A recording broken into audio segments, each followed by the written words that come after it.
The fluorescent lights of Oak Creek Memorial hummed their endless mechanical prayer, the same frequency they'd maintained for 3 decades, indifferent to the lives they illuminated. Sarah Chen moved through the cardiac unit with a kind of invisibility that comes from being competent without demanding recognition, the night shift nurse who appeared when called and disappeared when the crisis passed, her name rarely attached to the saves that happened in the dark hours when the administration had gone home. The antiseptic smell clung to everything, a chemical mask over something older and more honest underneath. She knew that smell from somewhere else, from places where the air carried copper and diesel and the particular weight of decisions made in seconds.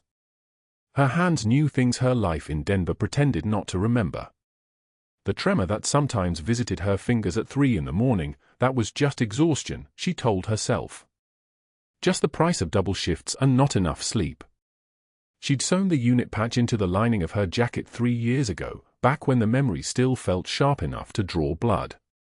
The patch was faded now, its colors muted to something barely distinguishable from the fabric itself, a ghost of an identity she'd folded away as carefully as you might fold a flag. It stayed there against her ribs, close enough to feel but invisible to everyone else. Nobody asked about it. Nobody asked about the scars on her hands either, or the way she could start a central line on the first attempt when other nurses needed 3 tries. They just called her when things went wrong, and she fixed them, and that was enough. Her son Marcus had stopped asking questions about her work years ago. He was 17 now, a junior at Lincoln High, and he'd accepted the simplified version she offered, something vague about medical logistics, deployments, the kind of answer that adults offered children when the truth was too heavy. He talked about his commanding officer sometimes, Sergeant Major Robert Hayes, a man who'd written him a letter of recommendation that brought Marcus home on leave 2 months ago with a kind of pride that made Sarah's chest ache in ways she couldn't name. The shift started at 11. Sarah arrived at 10:45 the way she always did, moving through the employee entrance and past the security desk with the kind of nod that wasn't quite a greeting. The badge clipped to her scrubs had worn smooth from 3 years of routine. She clocked in, 10:48, and pulled her hair back with a rubber band, muscle memory translating into motion without thought. The cardiac unit occupied the east wing, for patient rooms and 1 critical care bay arranged around a central monitoring station where machines announced their data in electronic whispers. Tonight there were 3 admits, a man in his 70s with an irregular rhythm, a woman recovering from a stent placement, and an empty bed waiting to be filled. The day shift nurse, Patricia, handed off the updates in the efficient shorthand of people who'd done this 10,000 times. Room 3 is stable, vitals holding. Room 2 had some ectopy around 8 but nothing since. Room 1 is sleeping, finally.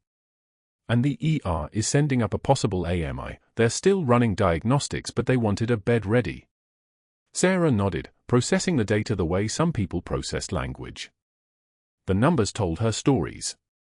Room 3 meant a slightly elevated troponin, a heart reaching its limit. Room 2 meant an electrical system beginning to misfire, calcium channels not quite cooperating. She moved to the monitors and let her eyes scan across the screens, reading the patterns like script. The cold stainless steel of the monitor frame was smooth under her palm.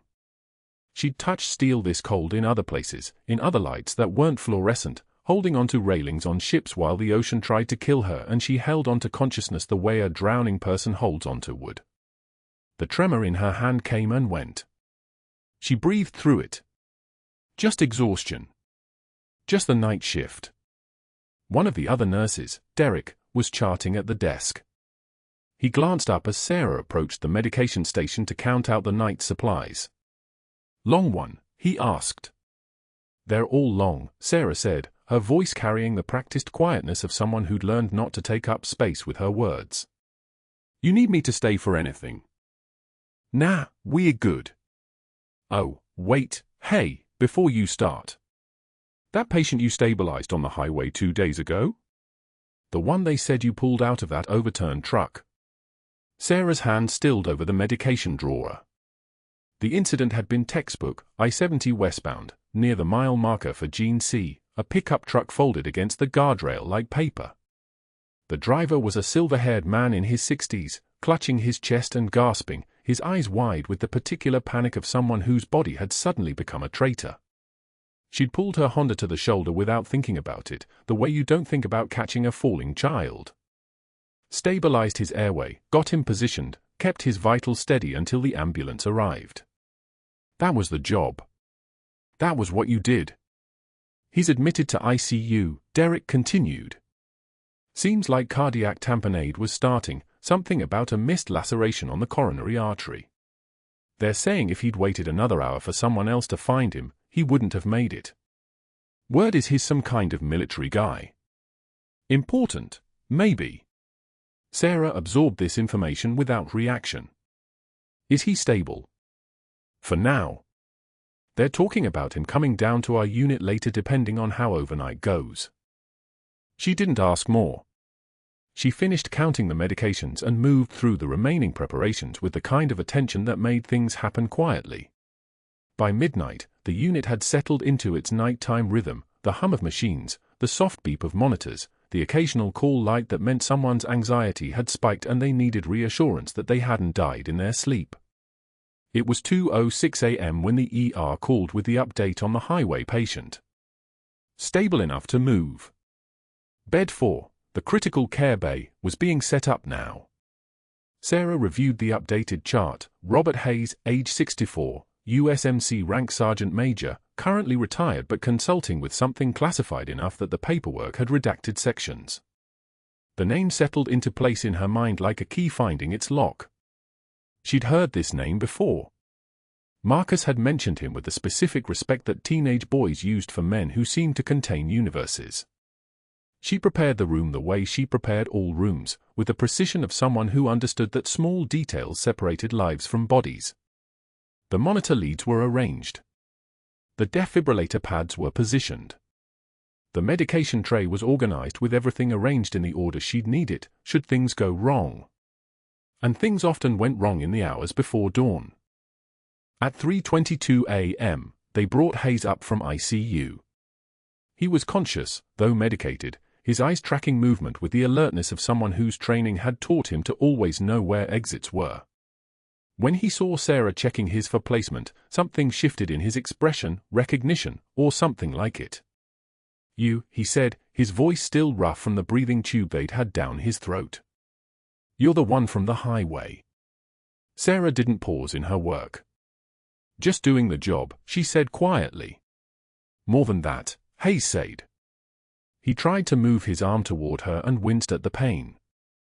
"You knew exactly what you were doing." "Not everyone does." She finished checking the fall line and stepped back, her expression neutral.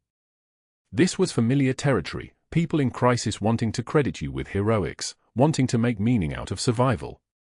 "I'm going on break," she said, the words arriving without preamble. "Call if you need anything." It was a small moment. Nothing that should have mattered. Nothing that would have mattered, except that at 8:15 a.m. when the day's shift arrived, Victoria Pemberton, the nurse manager, whose office occupied the glass-walled corner that overlooked the unit like a watching eye, he called Sarah into that space before she could clock out.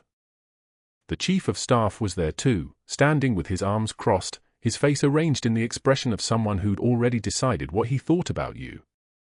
"Your freelance heroics created liability exposure," Pemberton said before Sarah had even closed the office door fully. Her voice carried easily to the nurse's station beyond the glass. A civilian providing medical intervention outside the hospital's protocols and supervision. "Do you understand the complications?" Sarah's hands were still, clasped loosely in front of her. She waited. "I've reviewed your file," Pemberton continued, moving to her computer where the personnel file was already open. "Gaps in your employment history. References that are remarkably vague. A background that doesn't quite add up. Where exactly were you from 2003 to 2011? "Medical deployment," Sarah said quietly. "That's vague," the chief of staff said. His tone suggested he'd practiced the disappointment. "Where specifically?" Sarah met his gaze.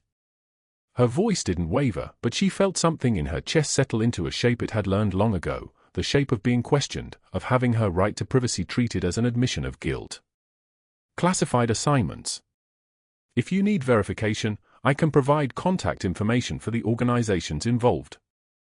Classified, Pemberton repeated, as if the word itself was an admission of dishonesty. That's convenient.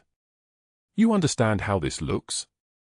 An employee with questionable background, making autonomous medical decisions in the field, putting herself and potentially patients at risk. The fluorescent light above them hummed its patient frequency. Through the glass wall, Sarah could see the unit continuing its work, people moving with purpose, machines announcing their data to no one in particular. I saved his life, Sarah said. You provided intervention you may not be qualified to provide, Pemberton corrected.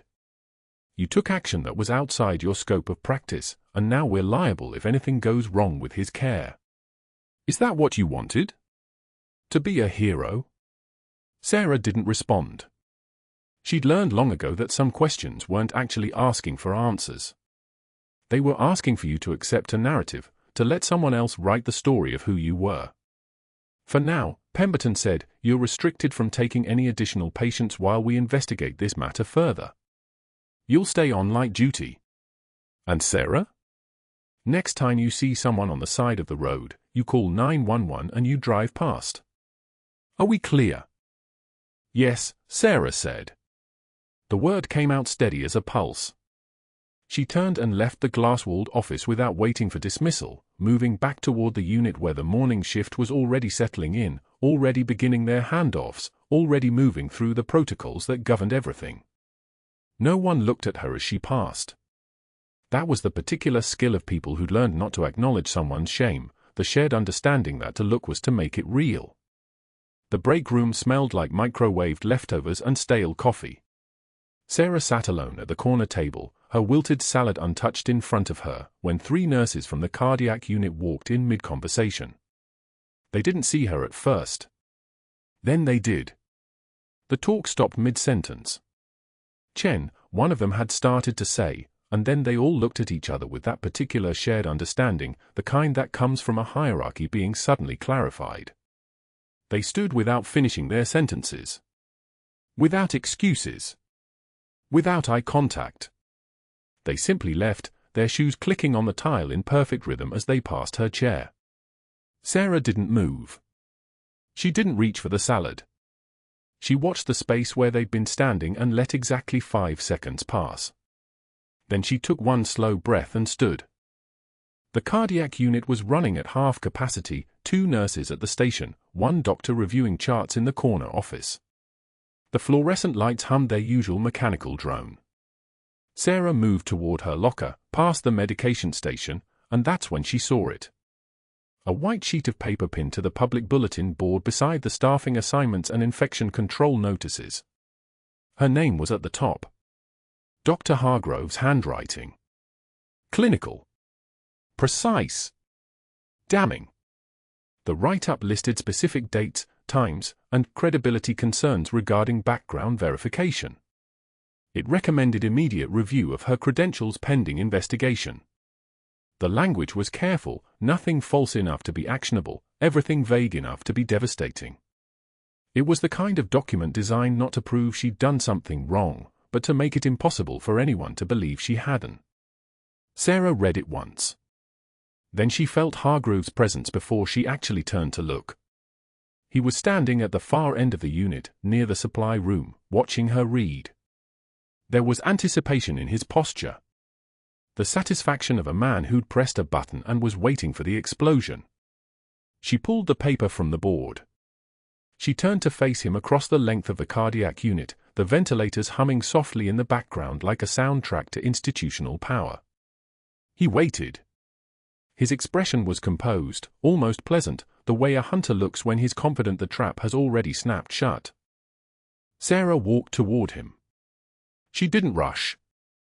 Her pace was measured, her shoulders level, and when she reached him there was exactly 1 patient's monitor beeping somewhere in the background, a steady rhythm that felt like a ticking clock. She met his gaze directly, not challenging, not submissive. Just level.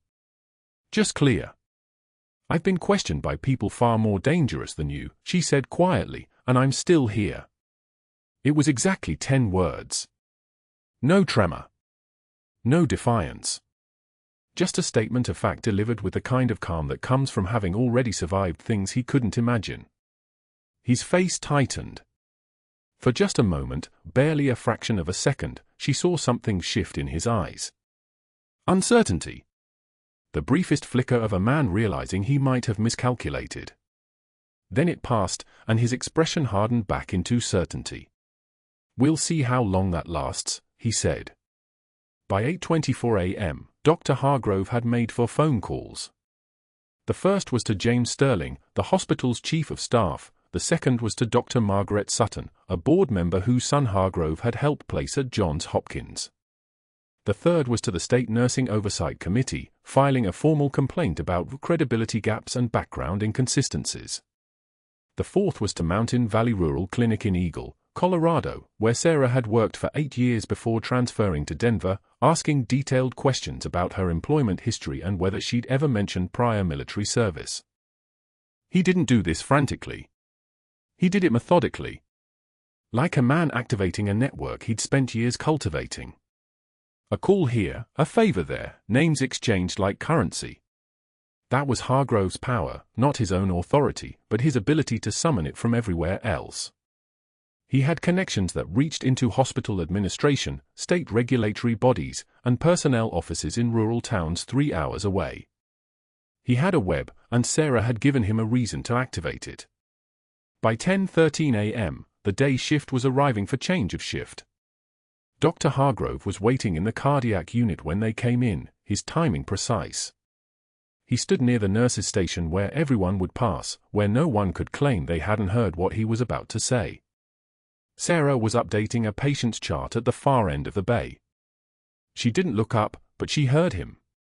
"I need everyone to understand that as of today, Sarah Chen is suspended from direct patient care," he announced, his voice carrying the weight of institutional authority. He didn't shout. He didn't need to. Effective immediately, pending investigation into fraudulent credentials and professional misconduct. She is to remain on administrative leave. The room went still. The ventilator wheezed. A monitor beeped. Someone's coffee cup clinked against the countertop. Hargrove gestured, and a security guard Sarah had seen around the building before, a man with kind eyes and a difficult expression, walked forward holding a cardboard box. The message was understood without words. This wasn't an informal conversation. This was an exit. Sarah set down her pen. She closed the patient chart. She could feel every eye on her, the particular weight of attention that comes with witnessing someone's collapse. She didn't rush. She gathered her things from the locker, the cracked World's Best Mom mug that Marcus had made in 2nd grade, the half-dead succulent she'd been keeping on the shelf for 3 months, the photograph she'd carried for 18 years. The photo was small, creased, the colors faded to ghosts of what they used to be. It showed 2 people in desert camouflage, grinning at the camera with their arms around each other's shoulders. One of them was wearing sergeant's insignia. The other wasn't standing here anymore. That was the photograph she held longest before sliding it into the box.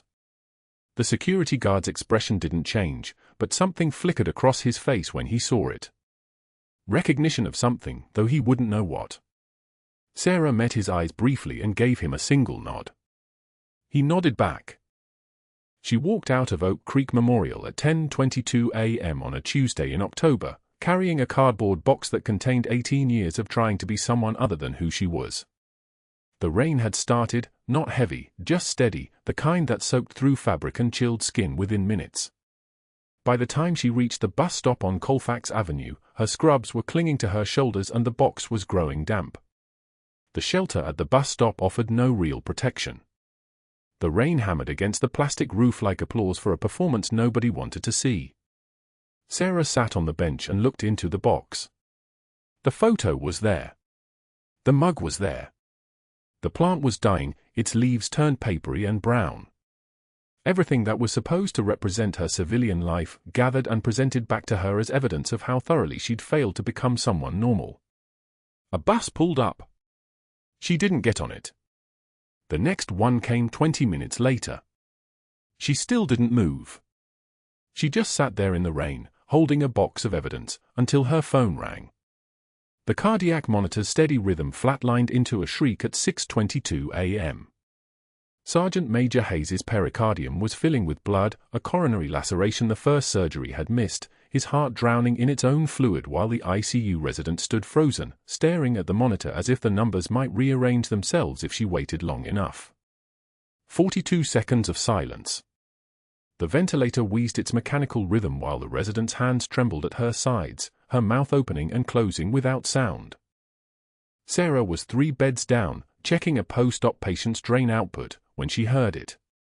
Not the alarm, she'd tuned those out years ago. She heard the specific quality of the silence. The silence of someone drowning in a room full of people trained to swim. She moved. The resident didn't see her until Sarah was already pushing past, hands already reaching for the 18-gauge needle and the ultrasound transducer. Nobody questioned it. Nobody even breathed. The resident backed away as if the floor had shifted, and Sarah's fingers found the landmarks, the xiphoid process, the 5th intercostal space, the precise angle between rib and cartilage where a needle belonged. "I need the ultrasound positioned now," she said. Not a request.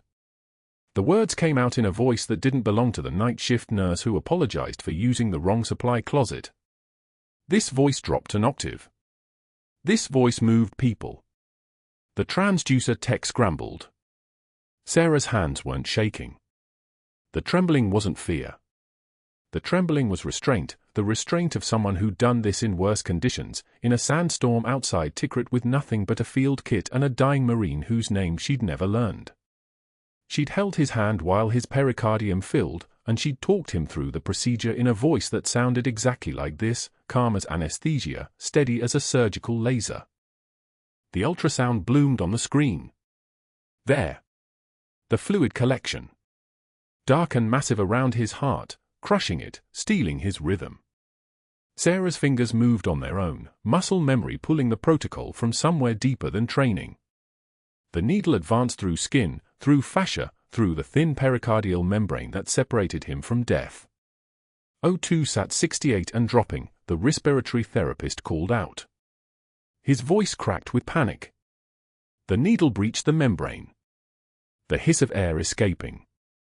Dark fluid rushed into the syringe, old blood, fresh blood, the evidence of a surgery that had failed. 62, the respiratory therapist whispered. 60. Sarah's second hand was already opening the drainage catheter, threading it over the wire with movements that belonged to someone who'd done this under fire with sand in her teeth and incoming mortars making the world shake. The fluid drained. Steady. Controlled. 72, the respiratory therapist said. 79. 85. 91. Stable. The monitor clicked back into sinus rhythm. A single clean line. The room exhaled collectively, and in that exhale, Sarah felt every eye in the ICU land on her, not with gratitude, but with the specific weight of a question nobody knew how to ask. The resident's voice was barely audible. "How did you?" Sarah didn't answer. She simply stepped back, peeling off the gloves, her expression returning to that careful blankness that had served her for 18 months. She'd learned not to explain. Explanations required a vocabulary she'd buried deliberately, along with everything else from before. But Hargrove had seen it. He'd been reviewing charts at the station when Sarah passed him, and his eyes had followed her into the ICU like a predator tracking movement through tall grass. He watched the procedure unfold through the glass partition, watched her hands work with a precision that didn't match her personnel file, watched the monitor climb like oxygen saturation rising on a tube that should have been bronchial but was something else entirely.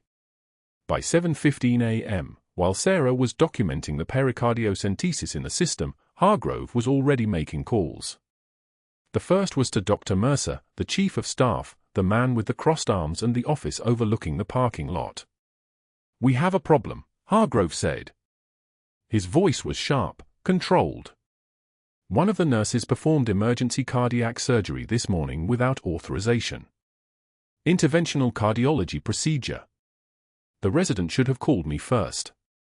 The second call went to Chairman Pierce of the hospital board, a man Hargrove had cultivated through 3 years of golf outings and carefully timed political donations. "We need to discuss the credentials issue I mentioned," Hargrove said. It's escalated. Patient safety concern. The third call went directly to the State Nursing Oversight Committee.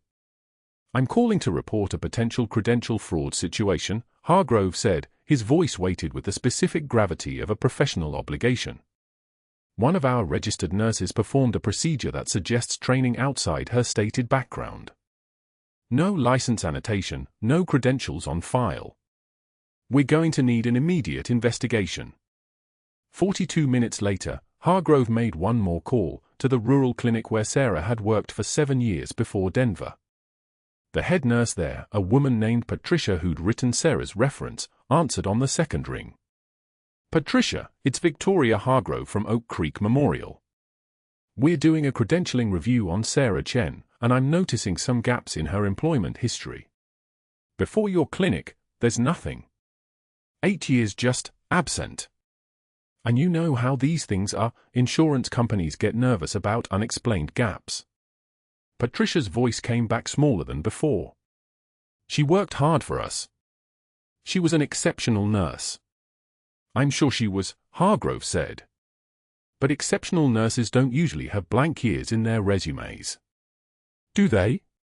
By 9:22 a.m., before the day shift was even fully staffed, the hospital's chief of staff had called an emergency credentialing committee meeting for 2 p.m. Before 10 a.m., Hargrove had secured commitments from 2 of the 3 board members to support an immediate suspension pending investigation. Before noon, the State Nursing Board had opened a formal inquiry, and Sarah's license status was flagged as under review. Nobody told Sarah directly. That wasn't how these things worked. That wasn't how Hargrove worked. He preferred the slow suffocation to the quick blade, the way institutional pressure built until the walls got smaller and the air got thinner and there was no visible enemy to fight, just the weight of the system itself, crushing down from angles she'd never see coming. She found out at 1:08 p.m. when a security guard appeared at her locker, not the nice one, the one who'd handed her the termination box on her last shift. This guard was different. Uncomfortable. He held a printout from HR. There's been a board decision, he said. Effective immediately, pending investigation into fraudulent credentials and unauthorized practice. You're to collect your personal items and surrender your badge. Sarah looked at the printout without touching it. The words blurred together. Fraudulent credentials. Unauthorized medical intervention. Patient safety concern. The language of institutional demolition, each phrase a brick in a wall that had appeared overnight with her name on every brick. Your attorney can request a hearing, the guard said. He was still uncomfortable. After the state investigation concludes. She took the printout this time. Her hands were steady. Her voice was steady. Can I get my things? The walk to her locker was the longest hallway in the hospital. She passed the ICU where Sergeant Major Hayes was already awake, his hand pressing gently against his bandaged chest, his eyes following her until he realized what was happening. His jaw tightened. She didn't meet his gaze. The cardboard box was waiting at her locker, a fresh one this time, a new humiliation. Inside went the cracked World's Best Mom mug Marcus had made in 5th grade, the half-dead succulent with its browning leaves, the photo of her dive partner from Tikrit, the one who hadn't made it back from the sandstorm. At the bottom of the box, tucked inside the jacket pocket where she'd hidden it for 18 months, was the faded unit patch she'd sewn into the lining, the one she'd cut from her old jacket, the one she'd used in Tikrit to reinforce a trauma bandage, the one that carried her history in a square of faded thread and memory. The bus stop on Colfax Avenue was 3 blocks from the hospital. Sarah sat on the wet bench in her scrubs, the rain soaking through, and stared at the box. Around her, the city moved with the casual indifference of people who didn't know that she'd just become invisible. That her license was under investigation. That Hargrove had, in less than 4 hours, transformed her from a nurse into a liability. Her phone was silent. Nobody was calling. Nobody was offering support. The system had spoken, and the system's verdict was isolation. But what they didn't know was that her phone was about to ring with a voice that would change everything. Security arrived at 2:44 p.m. with a cardboard box. The guard, Martinez, who'd worked the ER for 4 years, stood at the entrance to the cardiac unit with his hands empty and his eyes apologetic. Behind him, Victoria Pemberton's silhouette filled the hallway like a closing door. Sarah knew before the guard spoke. The set of his shoulders. The box in his hands, already filled with something that wasn't hers yet. "I'm sorry," Martinez said. "Policy requires immediate escort." Sarah finished charting Sergeant Major Hazy's post-intervention vitals. BP 118/74. O2 saturation holding at 97%. Rhythm strip showing a clean sinus pattern across the monitor. The man was alive because of hands that didn't belong in a civilian hospital.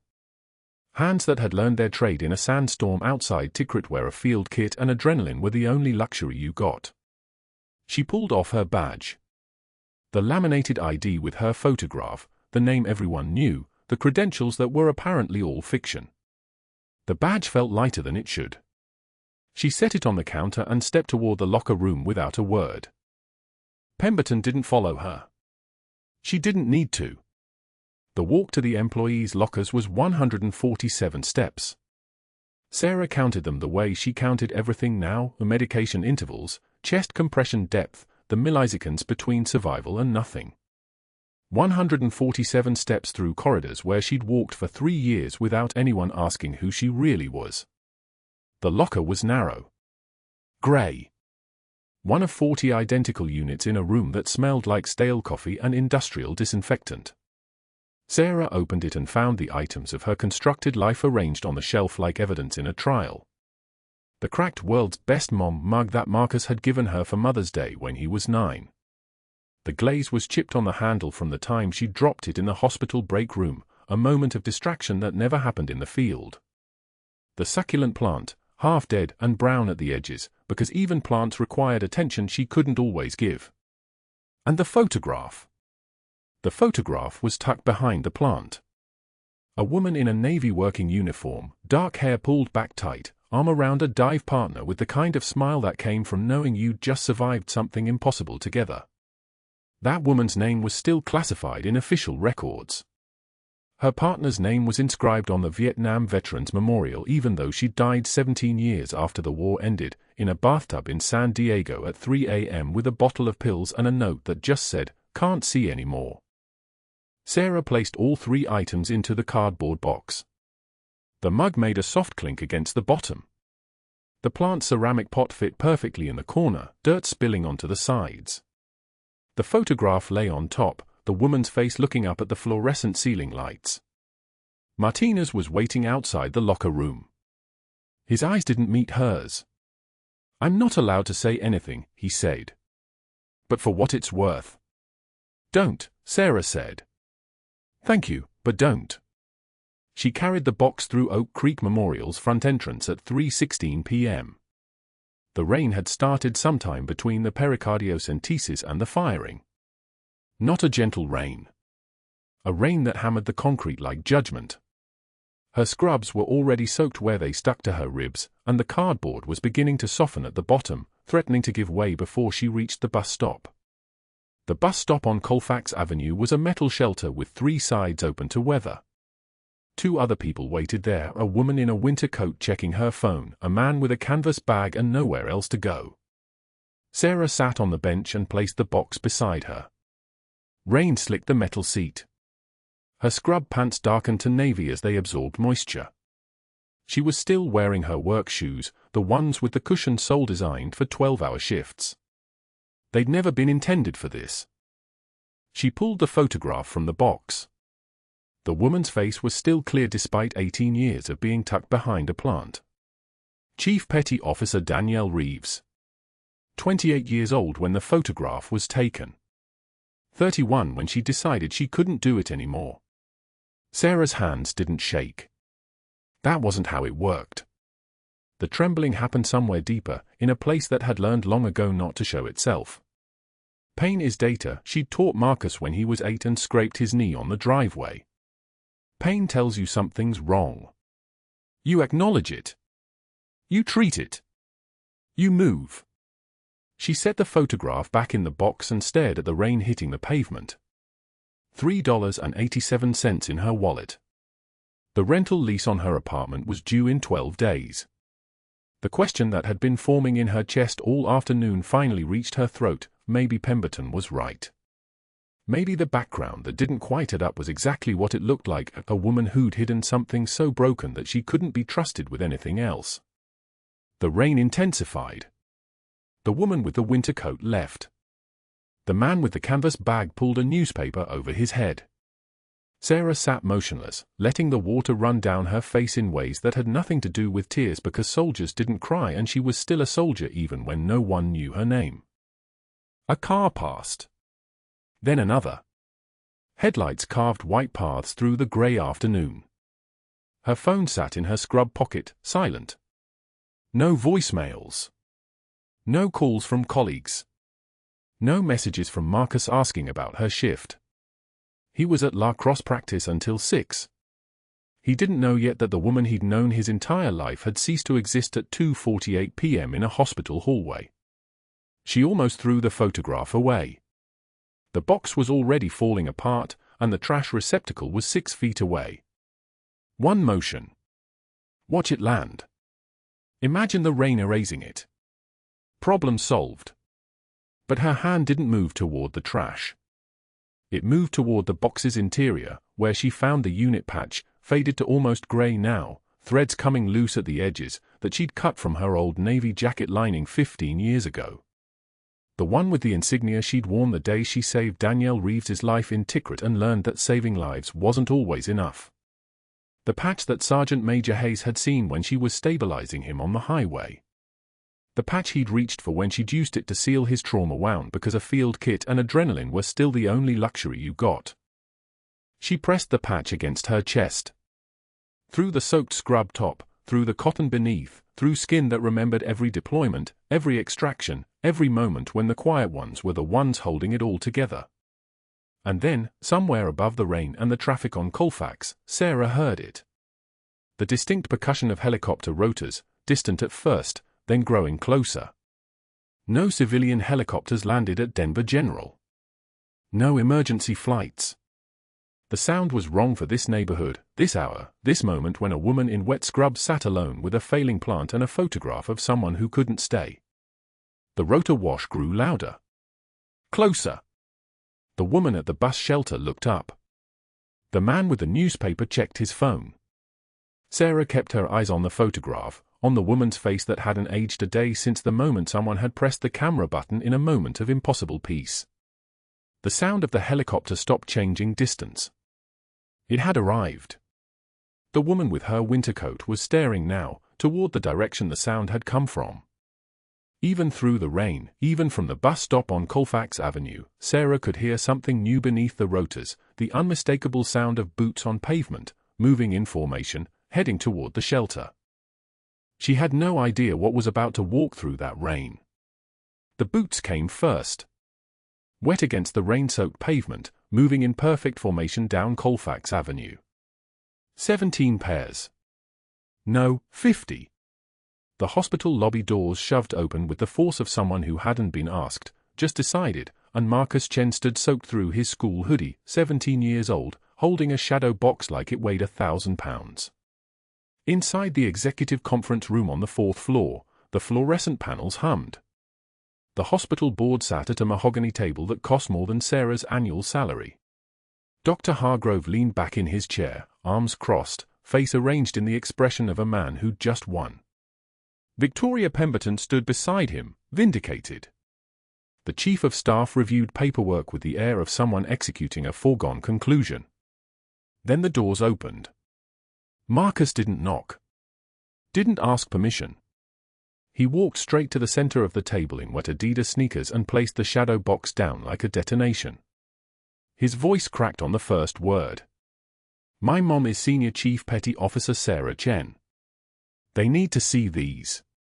The room went so quiet you could hear the rain outside. Dr. Hargrove's face went white. Then red. What is this? Security, this is. Don't, Marcus said. Just that. Don't.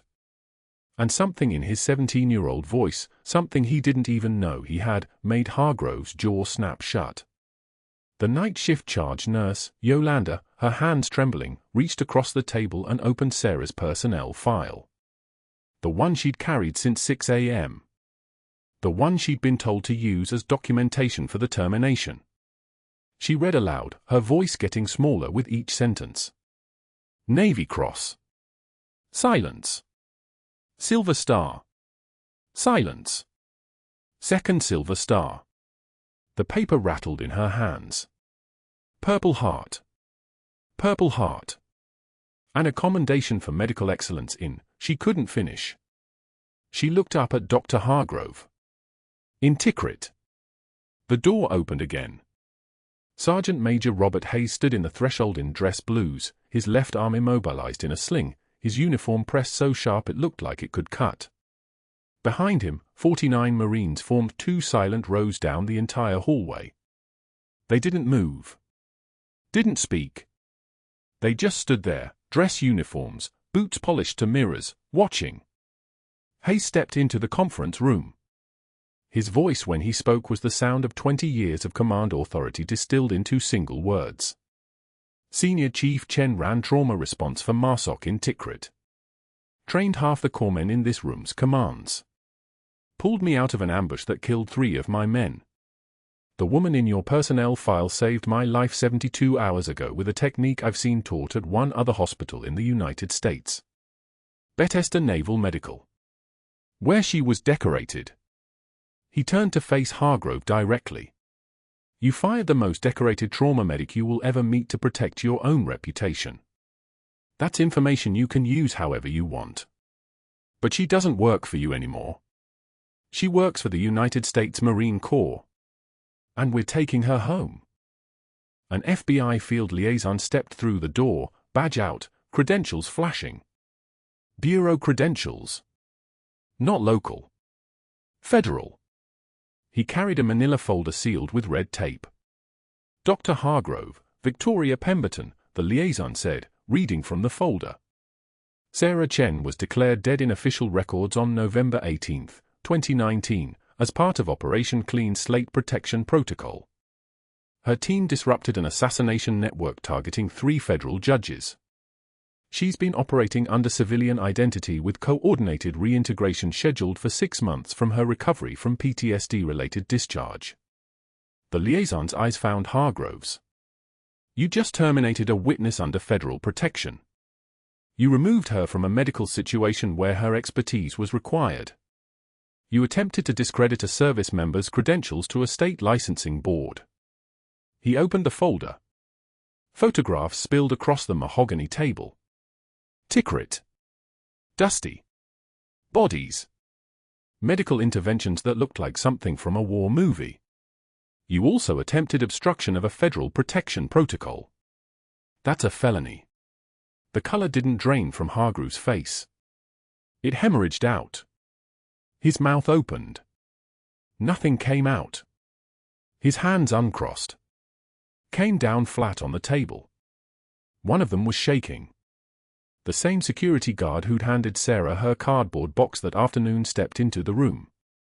He placed an empty box on the floor beside Pemberton's chair. His voice was professional, neutral, the voice of someone who'd done this 100 times before and would do it 100 times again. Ms. Pemberton, I believe you know the way out. She moved. Not walked. Moved. Like something had been switched off inside her. She didn't look at anyone. She just took the box and left. Hargrove tried to speak. I was following protocol, I was protecting. Save it, the FBI liaison said. You're going to have a lot of time to explain. To a lot of people who aren't impressed by institutional authority. He nodded to 2 agents waiting in the hallway. They stepped forward. Professional. Efficient. They didn't pull weapons. Didn't need to. They just moved into the space beside him like gravity had shifted. Hargrove stood. He tried to move toward the door with some dignity. His hand hit the edge of the mahogany table. The shadow box with Sarah's medals fell. It didn't break. military-grade construction. It just lay there, open, medals catching the fluorescent light like they were still in a ceremony, still being pinned to a uniform. He looked at them. Really looked at them for the first time. Navy Cross first. Then the silver stars. Then the purple hearts. His face went slack. The agents walked him out without ceremony. No handcuffs in the hallway. That would come later, that would come at the field office downtown where the warrants were already being processed, where his phone records were already being analyzed, where his calls to board members were already being documented as witness intimidation. For now they just walked him out, his footsteps getting smaller as they moved away, as the Marines watched him pass with expressions that could have melted steel.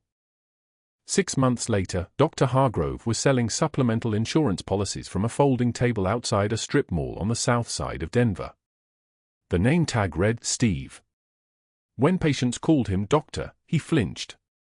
When they didn't acknowledge him at all, his hand shook so badly he couldn't count the sales receipts. But that wasn't the story anymore. Sarah walked back into Oak Creek Memorial wearing scrubs that said VA Hospital Denver over the breast pocket. The VA had offered her the position of Chief of Trauma. She'd turned it down. She'd taken a night shift position on the cardiac unit instead, starting where she'd started, except now everyone knew her name. Her locker had 3 things on it. The photograph from Tikrit, Dustin Sky and her team, before Tikrit took them. Marcus's graduation picture, him in his cap and gown, grinning like he'd just figured out who his mother was. And a faded unit patch, worn soft from being sewn into Sergeant Major Hayes's trauma bandage on that highway 2 days before she'd saved his life in the ICU. He'd found it when they'd cleaned the bandage site. He'd had it framed in a shadow box. Then he'd cut it out and brought it to her the day he was discharged, pressed it into her hands with both of his, and said nothing because some things don't need words. She checked the first patient's vitals at 2,213 hours. Blood pressure stable. Oxygen saturation 98%. Sinus rhythm holding steady on the monitor. The monitor beeped its quiet, constant rhythm, and she made notes in the chart with the same precision she'd used in Tikrit, the same precision she'd used every night for the last 2 decades. Her phone buzzed. Text from Marcus, Sarge says coffee's ready when you get home. Sergeant Major Hayes had started showing up on her days off. Some days they didn't talk. They sat on her porch with coffee and watched the Denver morning arrive. Some days he talked about the 3 men who didn't come back. Some days she talked about the one she couldn't save. Most days they just sat there, 2 people who understood that silence wasn't empty, it was full of everything that didn't need to be said. The trembling wasn't fear. It was restraint. The restraint she'd learned in a war. The restraint that kept her in scrubs instead of taking the rank she'd earned. The restraint that meant she'd walked away from command and into the night shift because she needed to remember why she'd started saving lives in the first place. Not for medals. Not for rank. For the monitor that beeps, for the patient that survives, for the next shift that comes and finds them stable. For the choice to stay. Oak Creek Memorial's Board of Directors announced sweeping reforms 2 months after the federal investigation concluded. New protocols for credential verification. Mandatory military-connected family awareness training. A new 16-bed trauma wing dedicated to PTSD recovery and veteran care. A plaque on the wall with 3 names, the 3 Marines who died in Tikrit. And on the dedication day, 50 Marines in dress blue stood in the corridor while Senior Chief Petty Officer Sarah Chen cut a ribbon she didn't know was coming, while her son took photographs, while Sergeant Major Hayes stood beside her with his arm finally healed enough to salute. She saw something in the crowd. A woman she didn't know, maybe 40, nurse scrubs, dark hair with silver starting to show. The woman was crying. Not sad. Just crying. She caught Sarah's eye and nodded once. Sarah nodded back. No names needed. Just the recognition between 2 people who'd survived things that shouldn't be survivable. This was her fight now. Not helicopters and rotor wash and classified operations. Not the kind of fight that ended with medals in shadow boxes. This was the fight that happened every night on the cardiac unit, the fight to keep people here, keep them breathing, keep them alive to see their families again. That was enough. Not all heroes wear capes, some wear scrubs. If you've ever been underestimated because of what you couldn't tell people about yourself, because survival meant staying quiet, staying hidden, staying small, drop a comment below. And if Sarah's story hit different, subscribe and let the algorithm know you're ready for more. The quiet ones deserve a platform too.